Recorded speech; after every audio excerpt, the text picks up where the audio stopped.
नमस्कार। राम गुलाम online classes में आपका स्वागत है। मैं अतुल पाल।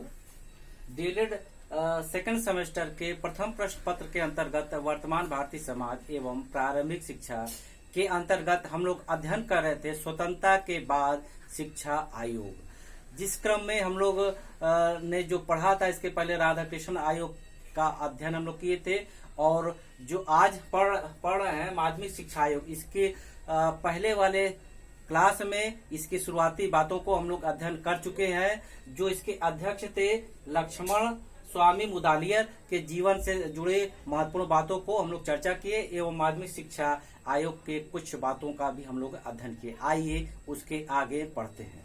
माध्यमिक शिक्षा आयोग, जिसको अन्य नाम से मुदालियर आयोग भी कहते हैं, जो 1952-53 में इसको माना जाता है, क्योंकि 1952 में आयोग का गठन हुआ और 53 में ये अपने प्रस्ताव को सुझाव को प्रस्तुत किए। और इन्होंने जो सुझाव दिए, ऐसा माना जाता कहा जाता है कि उनके सभी सुझाव को भारत सरकार ने नहीं माना। कुछ सुझाव को माना, कुछ को नहीं माना। यदि पूरे सुझाव को भारत सरकार मान लेती तो शायद आज माध्यमिक शिक्षा स्तर का प्रारूप दूसरा होता। खैर, देखते हैं इन्होंने जो सुझाव दिया उसमें सर्वप्रथम है माध्यमिक शिक्षा हेतु आयु सीमा 11 वर्ष की हो। इसका क्या मतलब है, बाकी पढ़ लेते हैं, बाकी अध्ययन करते हैं क्रम से। दूसरा माना कि माध्यमिक शिक्षा की अवधि 7 वर्ष की हो। अगला माना माध्यमिक शिक्षा को 2 स्तर पर इन्होंने बांटा, जूनियर सेकेंडरी और उच्चतर सेकेंडरी। अगला पॉइंट है प्राइमरी शिक्षा को 5 वर्ष का इन्होंने माना और परीक्षा प्रणाली को वस्तुनिष्ठ आधार पर करने पर बल दिया। और अगला पॉइंट है संख्यात्मक अंक के स्थान पर सांकेतिक अंक देना, यानी ग्रेडिंग देना।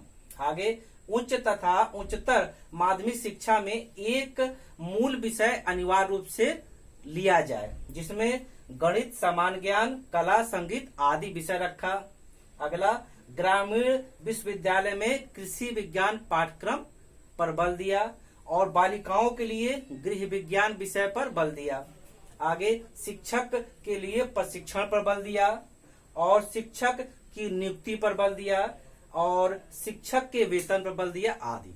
आइए इनका बिंदुवार चर्चा करते हैं, इनके सुझाव का। पहला, माध्यमिक शिक्षा हेतु आयु सीमा 11 से 17 वर्ष हो। इस सुझाव के अनुसार, इनके अनुसार माध्यमिक शिक्षा की जो आयु सीमा होनी चाहिए 11 से स्टार्ट हो, 17 में पूरी हो जाए। 11 से 17 वर्ष आपने माना। दूसरा, माध्यमिक शिक्षा की अवधि 7 वर्ष हो, यानी माध्यमिक शिक्षा की जो पढ़ाई स्टार्ट होती है वो शुरू और खत्म के बीच में 7 वर्ष का समय हो, जिसमें आगे देखते हैं कि माध्यमिक शिक्षा में कौन कौन क्लास से ये मान रहे हैं। और माध्यमिक शिक्षा को 2 स्तर में इन्होंने विभाजित किया। माध्यमिक शिक्षा को 2 स्तरों में इन्होंने बांटा। कौन कौन है? पहला स्तर है जूनियर सेकेंडरी, दूसरा है उच्चतर या हायर सेकेंडरी। जूनियर में क्या क्या इन्होंने रखा? जूनियर सेकेंडरी 3 वर्ष का हो। इसमें किस कक्षा के बारे में इन्होंने चर्चा किया? कक्षा 6, 7, 8, 3 वर्ष हो गया। जूनियर सेकेंडरी में कक्षा 6, 7, 8 3 कक्षा को रखा और 3 वर्ष हो गया। कक्षा 6, 7, 8 3 वर्ष। अगला है कि उच्चतर या हायर सेकेंडरी को इन्होंने 4 वर्ष माना कि 4 वर्ष में पूरा हो। कौन सा क्लास रखा इन्होंने? कक्षा 9, कक्षा 10, कक्षा 11, कक्षा 12। 9 से 12 4 वर्ष और कक्षा 6, 7, 8 3 वर्ष। तो दोनों मिलाकर के 7 वर्ष हो गए। जो पहले इन्होंने कहा था 7 वर्ष हो तो पूरा हो गया। कक्षा 6 से लेके 12 तक 7 वर्ष हो। और माध्यमिक या उच्च स्तर के शिक्षा को 2 भागों में बांटा। जूनियर सेकेंडरी कक्षा 6, 7, 8, उच्चतर या हायर सेकेंडरी कक्षा 9, 10, 11, 12। ठीक है, आगे देखते हैं। प्राथमिक शिक्षा को इन्होंने 5 वर्ष का माना, यानी प्राथमिक या प्राइमरी शिक्षा की अवधि 5 वर्ष माना। कैसे? कक्षा 1, 2, 3, 4, 5। प्राथमिक विद्यालय आप सब जानते ही हैं कि प्राथमिक विद्यालय में कक्षा 1 से पढ़ाई होती है 5 तक। तो वही हो गया 5, कक्षा 1 से 5 तक पढ़ेंगे, 5 साल हो गया। आगे देखते हैं, परीक्षा का जो आधार है या प्रणाली है, पद्धति है, इन्होंने वस्तुनिष्ठ परीक्षा प्रणाली पर विशेष बल दिया कि परीक्षा का जो व्यवस्था हो, प्रणाली हो, पद्धति हो, वो वस्तुनिष्ठ परीक्षा के आधार पर हो, प्रश्नों के आधार पर हो। आगे देखते हैं, संख्यात्मक अंक के स्थान पर सांकेतिक अंक देना। ये क्या है? संख्यात्मक अंक का मतलब मान लीजिए 100 नंबर का है, 50, 60, 70, 80, 90, 100 तक। अगर 50 नंबर का है 30, 40, 50 तक, तो ये संख्यात्मक हो गया, यानी संख्यों का के आधार पर अंक देना। संख्यात्मक, इन्होंने कहा संख्यात्मक अंक के आधार पर सांकेतिक अंक। सांकेतिक अंक क्या होता है? जिसको हम ग्रेडिंग से अच्छे से समझ सकते हैं, जैसे ग्रेड ए, बी, सी या ग्रेड A1, B1 या जिस अलग अलग पाठ्यक्रम में जो ग्रेडिंग सिस्टम होता है, उसके आधार पर इन्होंने अंक देने पर बल दिया, जोर दिया। आगे देखते हैं, उच्च तथा उच्चतर माध्यमिक शिक्षा में एक मूल विषय अनिवार्य हो, यानी उच्च में और उच्चतर दोनों में माध्यमिक शिक्षा के अंतर्गत एक मूल विषय अनिवार्य रूप से बच्चों को लेना ही होगा। वो कौन कौन विषय इन्होंने रखा?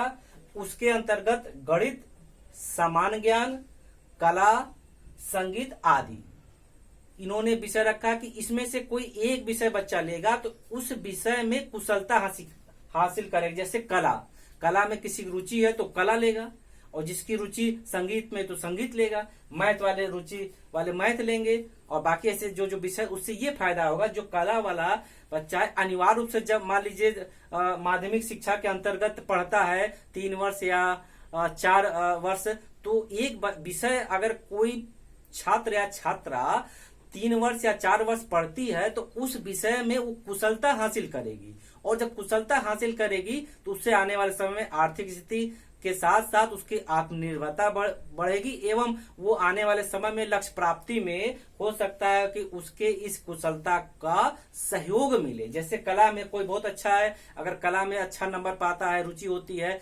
विशेषज्ञता हासिल होती, तो आगे आने वाले इंटर के बाद भी वो कला के क्षेत्र में जाएगा और अपने रुचि के आधार पर कुशलता हासिल करते हुए अपने लक्ष्य को प्राप्त करेगा, यानी अपने जो भी उसके जॉब को प्राप्त होगा। जब उसके जॉब में उसकी रुचि जुड़ जाएगी तो वो जॉब नहीं और उसको अच्छा लगेगा। अगर आपका कोई काम है उसमें आपकी रुचि जुड़ी है तो आपको काम करने में मजा आएगा, अच्छा लगे, काम नहीं लगेगा, वो बोझ नहीं लगेगा, एक लगेगा कि आपके रुचिपूर्ण काम है। इसीलिए एक अनिवार्य विषय के रूप में इन्होंने रखा। इनकी जो दूरदर्शिता थी, सोच थी, बहुत आगे की थी। ये बात अलग है कि भारत सरकार इनके बहुत से प्रस्ताव को नहीं माना, कुछ को माना।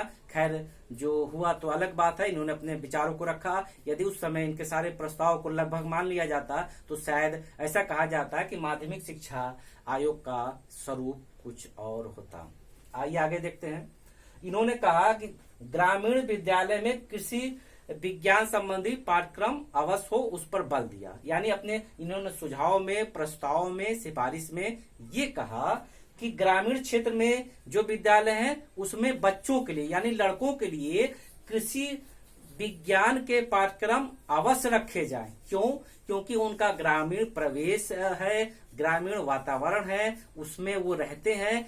जब वो ग्रामीण विद्यालय में जाएंगे, अपने आसपास के परिवेश संबंधी उनके पाठ्यक्रम में भी होगा, जैसे कृषि विज्ञान। तो जो वो खेतों से भी जुड़े हैं, उनके खेती बाड़ी का भी जिम्मेदारी है, उनका घर परिवार के लोग करते हैं, तो वो अपने इस गुण को उसमें लगाएंगे तो खेती अच्छी होगी, खेती अच्छी होगी तो अनाज अच्छा होगा, अनाज अच्छा होगा तो उनको भी लाभ होगा, समाज को लाभ होगा, देश को लाभ होगा। यानी बहुत सारी चीजें एक दूसरे से जुड़ी हैं अगर इस क्रम से चेन बनती है तो।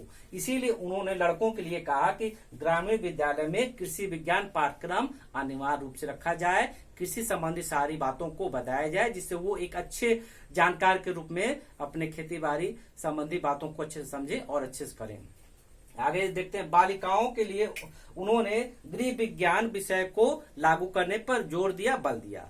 उन्होंने कहा जो बालिकाएं हैं उनको कृषि विज्ञान के स्थान पर होम साइंस, जिसको कहते हैं गृह विज्ञान, पाठ्यक्रम लागू हो। क्योंकि जो महिलाएं हैं वो घर परिवार से जुड़ी होती हैं और उनको घर की जिम्मेदारी भी देखना होता है। अगर उनके पास गृह विज्ञान की जानकारी होगा, गुण होगा, तो वो अपने व्यक्तित्व में निखार भी करेंगी। शिक्षित तो वही है, घर परिवार भी संभालना है। जब घर परिवार में भी बेस्ट, शिक्षा में बेस्ट, तो हर जगह बेस्ट। क्योंकि जैसे कहा जाता है कि राजा का सम्मान अपने राज्य में होता है, लेकिन विद्वान का या गुणी व्यक्ति का सम्मान प्रत्येक स्थान पर होता है। इसलिए अपने अंदर गुणों को, व्यक्तित्व को सुधार करना चाहिए, बढ़ाना चाहिए आदि। इसलिए उन्होंने लड़कियों के लिए गृह विज्ञान विषय या ऐसे पाठ्यक्रम पर जोर दिया कि वो सीखें।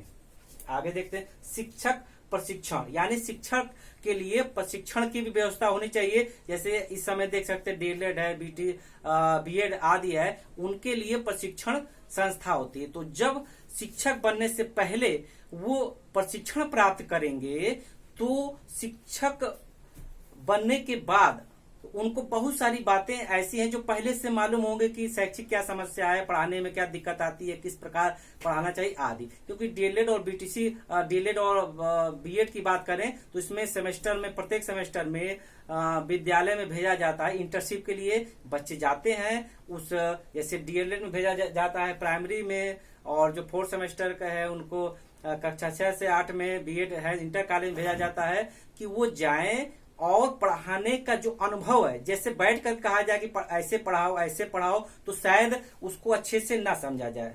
जब उसको हम प्रयोगात्मक रूप से बच्चों को देंगे, वो कॉलेज में जाएंगे, स्कूल में जाएंगे, अध्यापन कार्य करेंगे, तो पढ़ाने संबंधी बहुत सी बातें जब हम पढ़ाते हैं तो बहुत सी जानकारी, अनुभव हमारे पास स्वतः आ जाते हैं। इसीलिए कहा जाता है कि अनुभवी व्यक्ति को लोग ज्यादा नियुक्ति के लिए पसंद करते हैं, क्योंकि जानते हैं वो अनुभवी है। एक चीज आपको गाइडलाइन करना है, वो अपने आप स्वतः उस काम को अच्छे से करेगा।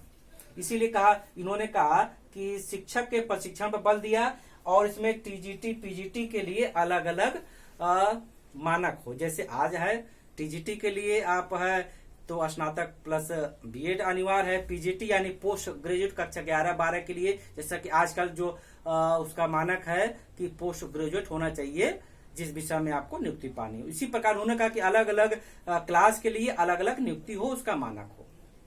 और इन्होंने कहा उसके लिए इन्होंने कहा शिक्षक नियुक्ति पर बल दिया कि शिक्षक की जो नियुक्ति उसके लिए एक नियम बने कि यही छात्र आएंगे, उनका परसेंटेज ये होगा, किस प्रकार नियुक्त होंगे। और चयन समिति के गठन पर भी इन्होंने बल दिया कि शिक्षक के लिए एक चयन समिति हो, जिसमें अगर उस कॉलेज में चयन होना है तो उस कॉलेज के प्रधानाचार्य हो, प्लस शैक्षिक योग्यताधारी अन्य व्यक्तित्व हो, जो अच्छे कैंडिडेट का चयन करके शिक्षा के क्षेत्र में उनको आगे करें। क्योंकि जब अच्छे कैंडिडेट का चयन होगा, अच्छे टीचर का चयन होगा, तो बच्चों को अच्छा जानकारी देगा, अच्छा गुण देगा, और शिक्षा में गुणवत्ता बनी रहेगी।